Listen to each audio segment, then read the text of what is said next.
Türkçe'de kelir şak, acak немесе ejek жұрнақтарының көмегімен жасалады. Ajak, ejek дауыссыз дыбыспен бітсе етістік, егер етістіктің түбірі немесе негізі ajak, ejek, ал егер дауыстымен бітетін болса, екі ортаға әуелі яжак, ejek. Бұл дауыстымен біткен жағдайда. Мыналарды аjakты ұмытпаймыз. Бұл үндестік заңына байланысты. Егер соңғы дауысты дыбыс немесе у жуанды дауысты дыбыстары болып тұрса, онда ajak, яжак. Ал егер и, ү жіңішке дауысты дыбыстары болатын болса, онда ejek. Енді біз бұны жіктеп көрейік. Мысалға, алмақ дейік. Мен аламын. Alacağım. Sen alacaksın. O alacak. Biz alacağız. Siz alacaksınız. Onlar alacaklar. Vermek, беру. Ben vereceğim. Sen vereceksin. O verecek. Biz vereceğiz. Siz vereceksiniz. Onlar verecekler деп жіктейміз. Енді талдап көрейік. Бұл жерде ал деген етістігіміздің түбірі, ajak деген ол біздің келешектің жұрнағы, біздің жіктік жалғауымыз. Бірақ бұл жердегі к не істеді?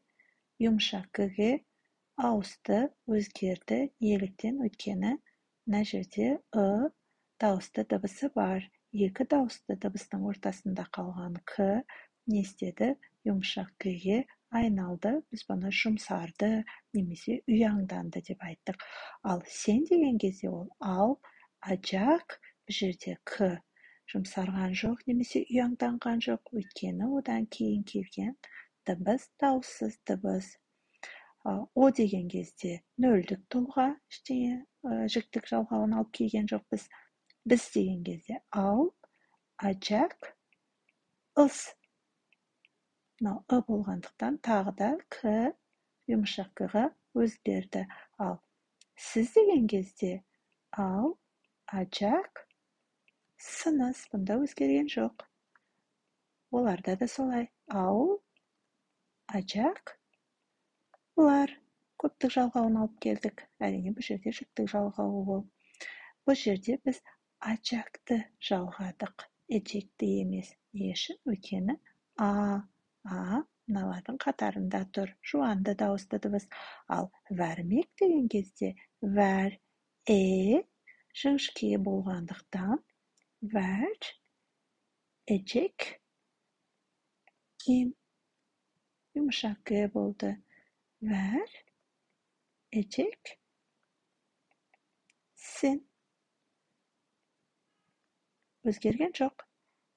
Ver, ejek. Нөлдік тұлға, ешқандай жікті жалғауын алып келген жоқпыз. Біз vereceğiz. Siz vereceksiniz. Onlar verecek. Өзгермейді. Өйткені с дауыссыз дыбыс. Onlar verecek деп қалдыруға да болады, немесе verecekler. Бұл болымды формасы. Ал егер болымсызға қарап көрейік. Almak.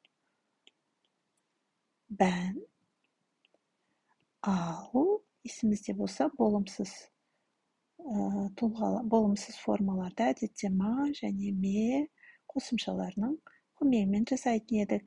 Алма. Яджам деп айтамыз. Неге? Өйткені жаңа айтқан болатынбыз. Дауыстылардан кейін екі ортаға е дыбысын алып келеміз деген болатынбыз. Міне ол. Ben almayacağım. Sen almayacaksın. O almayacak. Biz almayacağız. Siz almayacaksınız.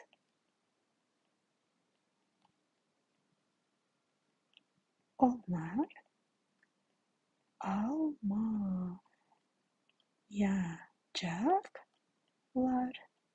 Vermek. Ben vermeyeceğim. Kosıp yazayım. Ben vermeyeceğim. Sen vermeyeceksin. O vermeyecek. Biz vermeyeceğiz. Siz vermeyeceksiniz. Onlar vermeyeceklerdir çıktığımız. Енді келер шақтың сұраулы формаларына қарайық. Қалай сұраймыз? Болымды. Болымдыға мен бір дауысты дыбыспен бітетін мысалға не көрсетейін? Мысал көрсетейін. Ben oynayacak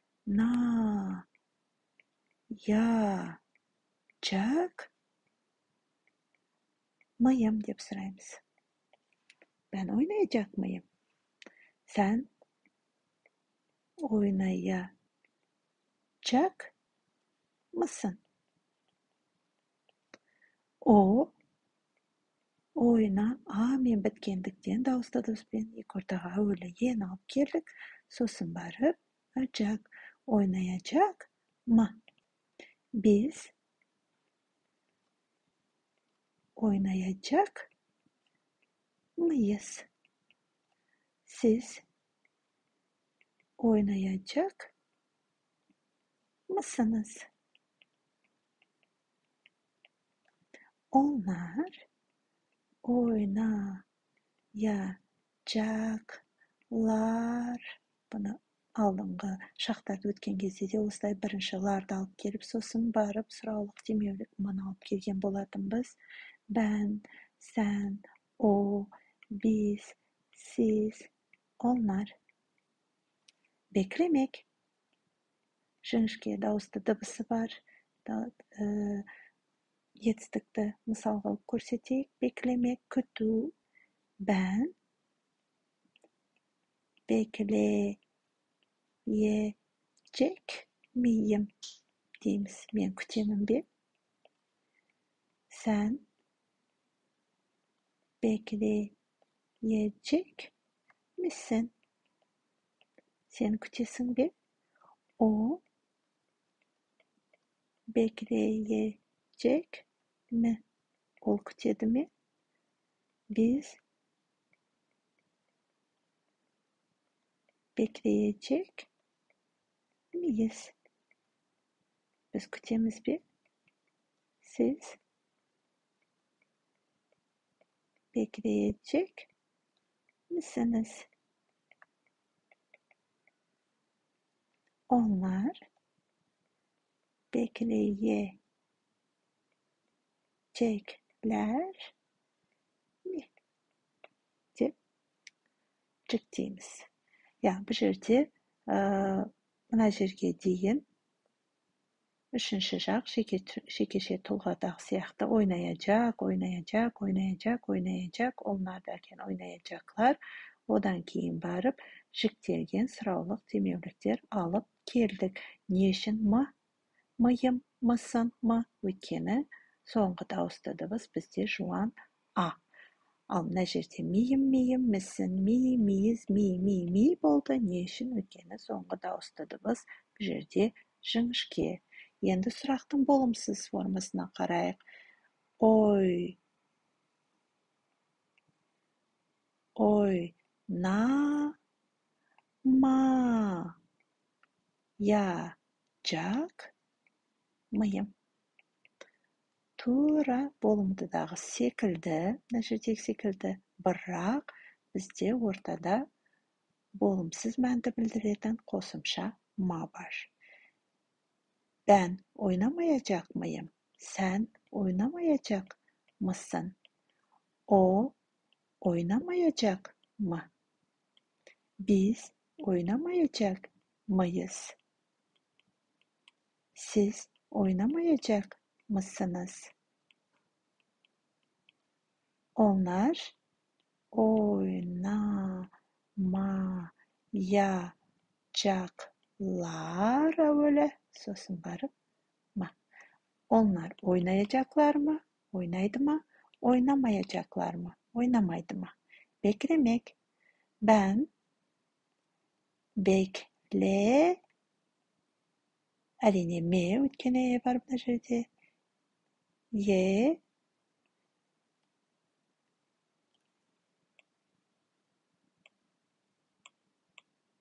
Beklemeyecek miyim?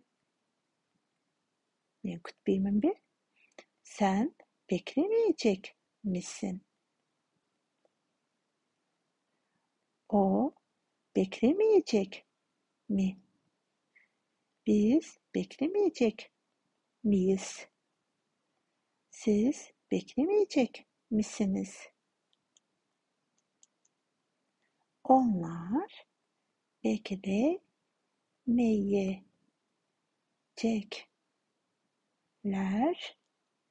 mi? Deyip жіктейміз. Бұл сабағымызда негізі келешек заман, келер шақты емледе, ережесіне сай қалай айтылу керек болса, қалай жазылу керек болса, қалай жіктелу керек болса, солай жіктеп көрсеттік. Мына жерде болымды, болымсыз, сұраулы формалардың бәрін солай көрсеттік. Бірақ ауызекі тілде біз мына жерде көрсеткендей, мысалға, ben alacağım дедік қой. Sen alacaksın. O alacak. Biz alacağız. Siz alacaksınız. Onlar alacaklar. Деп көрсетіп бердік. Бірақ ауызекі тілде бұны сіздер alacağım деп естисіздер. Немесе кейбіреулер осылай жазып жатады. Қате, әрине дұрыс емес. Бірақ ауызекі тілде солай естейміз, солай жазып жатады. Alacağım. O alacak деп айтады. Biz alacağız деп айтады. Siz alacağınız дейді. Onlar alacak немесе alacaklar деп айтылып жатады. Соған сәйкес, ben alacağım mı деп сұрайды. Мен аламын ба дегенде. Sen alacaksın mı? O alacak mı? Biz alacağız mı? Siz alacaksınız mı? Onlar alacaklar mı? Alacak mı? деп сұрап жатады. Мысалға, vermek deyдіге, біз өзінің ережесіне сәйкес айтатын және жазатын болсақ, vereceğim. Sen vereceksin. O verecek. Biz vereceğiz. Siz vereceksiniz. Onlar verecekler. Auızекі тілде ben vereceğim. Sen vereceksin. O verecek. Biz vereceğiz. Siz vereceğiniz. Onlar verecek, немесе verecekler деп айтылып, жазылып жатқанын көреміз. Соған сәйкес мына жердегі сұрағы да әрине ми болады. Бірақ жаңа айтып өткенімдей, әдеби тілде ережесіне сай, емлеге сай жазылуы, дұрыс жазылуы әрине мынау. Енді әрі қарай біз кітаптағы мысалдарға қарап жіберейік. Gelecek 10 yılda neler olacak? Келешек алдымыздағы 10 жылда не болады? Біз қазақшада не olacak дейміз ғой. Түркшеде нелер болады? Көп нәрселер болады деген мағынада нелер. Бұдан бұрынғы сабағымызда да осындай мысалымыз болған. 10 milyarıncı insan dünyaya gelecek. 10 milyarıncı adam dünyaya geledi. Bazı ameliyatları robotlar yapacak. Kiber otalarda operasyonlarda robotlar жасайды. Otoyollar bedava olacak. Avtoyollar tekin болады. Dünyada obez sayısı hızla artacak. Әлемде семіздікке шалдыққан адамдардың саны тез артады, тез көбейеді, қарқынды түрде көбейеді. Бұл жерде етістіктерге қарайық. Gelmek, gelecek, keledi, yapmak, yapacak, жасайды, olmak, болады, olacak, artmak, artu, көбею, artacak деп келер шақтың жұрнақтары пайдаланылды. Келесі bir мәтінде bir günlük planım, bir күндік планым, жоспарым. Sabah 6'da kalkacağım. Kalkacağım. Bu жердегі етістігіміз kalkmak. Kim? Men. Kalkacağım. Saat 7'de kahvaltı edeceğim. Етістігіміз t. Edeceğim. Бірақ не dedik? Екі дауысты дыбыстың ортасында қалған кезде әдетте, әрдайым емес, әдетте дыға айналады деген болатынбыз. Saat 7:30'da işe gideceğim. Saat 7:30'da жұмысқа кетемін, яғни барамын. Бұл жерде де тымен бітіп тұрған бір етістік бар. Тағы да дыға ауысады. Олай болса, gideceğim. Saat 8'de işte olacağım. Olmak, болу, боламын. Kim? Men. Saat 12'de arkadaşlarla birlikte lokantaya gideceğiz. Saat 12'de dostlarмен бірге асханаға барамыз. Git не істеді? Дыға ауысты. Kim? Біз болғандықтан gideceğiz деді. Жаңа gideceğim деген болатын, ма болатын, мына жерде з. Өйткені біз.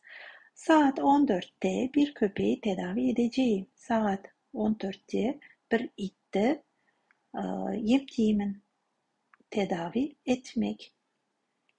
Et не істеді? Жаңа ғана мына жерде көрсеткен болатынбыз. Edeceğim. Kim? Men. Saat 17'de işten çıkacağım. İşten, isten, жұмыстан çıkacağım. Етістігіміз çıkmak. Çıkacağım. Akşam 18'de eve döneceğim. Dönmek. Qaytu, oralu, үйге қайтамын. Kim? Men. Döneceğim. Жіңішке болғандықтан әрине döneceğim демейміз, döneceğim деп айтамыз.